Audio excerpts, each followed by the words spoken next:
এটা বীরভূম নয়, এটা পূর্ব মেদিনীপুরের পাঁশকুড়ার মাইশোরা অঞ্চলের চকগোপাল গ্রাম।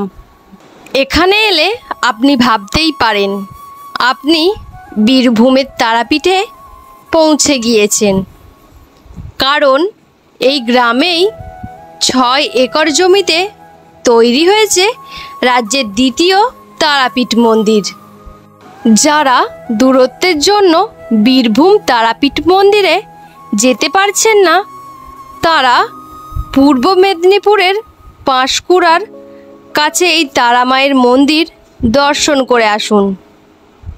অবিকল তারাপীঠ মন্দির তুলে ধরা হয়েছে এখানে। পাশেই গড়ে তোলা হয়েছে বামাখ্যাপার আশ্রম ও একটি বড় শ্মশান।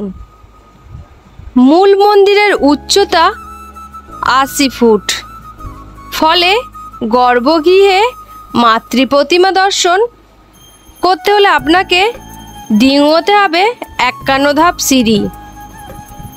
প্রায় 6 একর জায়গা জুড়ে অবিকল তারাপীঠের আদলেই সাজানো হয়েছে এই মন্দিরটি। পূর্ব ও পশ্চিম মেদিনীপুর সহ উড়িষ্যার মানুষজনদের ঘুরপথে যেতে হয় তারাপীঠ, ফলে সেটা সময় সাপেক্ষ। সেই থেকেই এই মন্দির নির্মাণের পরিকল্পনা।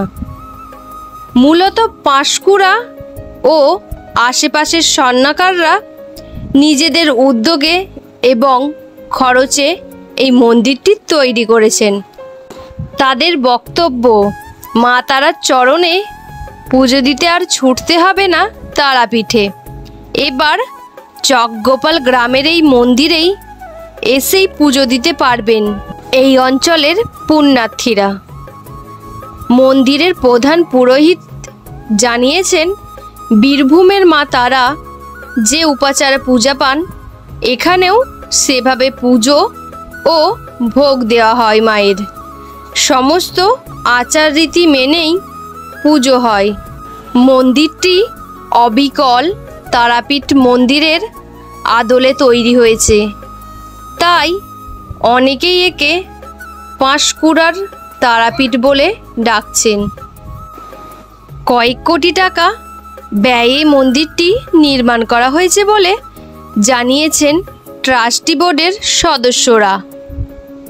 ফলে অচিরেই মন্দিরটি জনপ্রিয়তা পেয়েছে।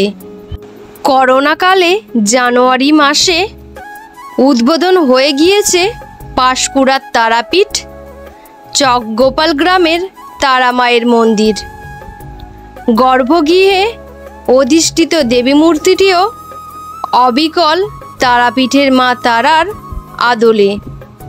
বিশাল মন্দির চত্বর, সুন্দর সাজানো গোছানো, ফলে একবার ঘুরে আসতেই পারেন পাঁশকুড়ার তারাপীঠে। এই ছিল আজকের ভিডিওটি ভালো লাগলে অবশ্যই লাইক, কমেন্ট, শেয়ার করবেন।